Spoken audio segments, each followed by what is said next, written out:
عاملي اللحام.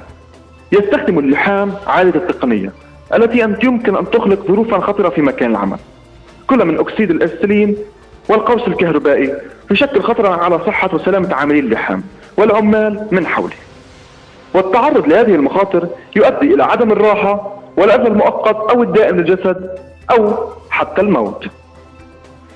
لكن يمكن اللحام أن يكون آمنا إذا قمت بحماية نفسك من الخطأ من خلال متابعة العمال لمعرفة ما هي هذه المخاطر. قيم الأشياء في منطقة عملك وتعلم كيفية أن تسيطر عليها.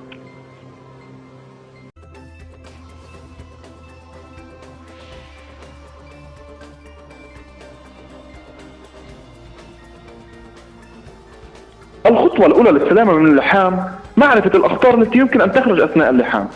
كل عملية لحام لها أخطار محتملة والتي هي دائما حاصلة، بعضها معروف وبعضها لا. لنلقي نظرة على بعض مخاطر هذه اللحام.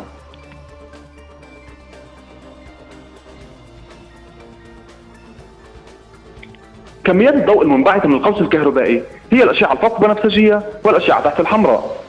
التعرض لكميات من الأشعة الفوق بنفسجية من اللحام قد تؤدي إلى تدمير دائم للعيون، وفي حالات أقصى تؤدي إلى العميان. والتعرض الزائد للأشعة تحت الحمراء يؤدي إلى حروقات في الجلد.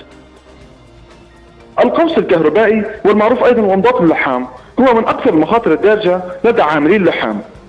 إنها في بعض الأحيان مؤلمة للأعين عندما لا يستخدم عاملي اللحام الواقي للأعين. أعراض المدى القصير يتضمن ألم شديد في الأعين، أحيانا توصف بأنه يوجد رمال في العيون بسبب آلام في الرأس، صداع نصفي وغثيان. التعرض لفترة طويلة للإشعاع القوي قد يؤدي إلى مشاكل في الجلد وأيضا حروق في العيون.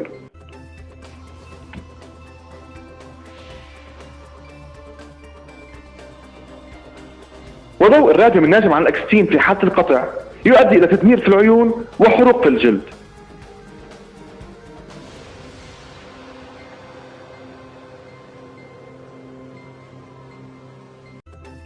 درجة الحرارة العالية الناتجة من خلال عملية اللحام وأدوات اللحام وبيئة العمل وأيضا الطقس. وهنا بعض الصور الموضحة للمواد الواقية من اللحام.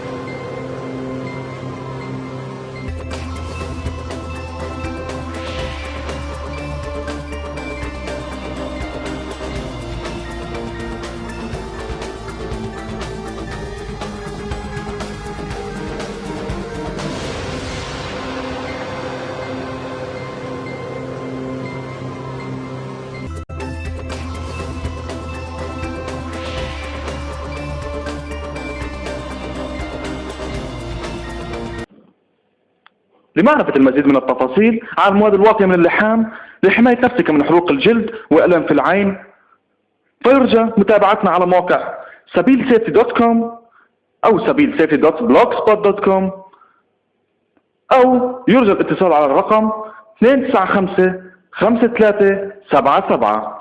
سبيل للصحة والسلامة، تعمل من أجل سلامتكم.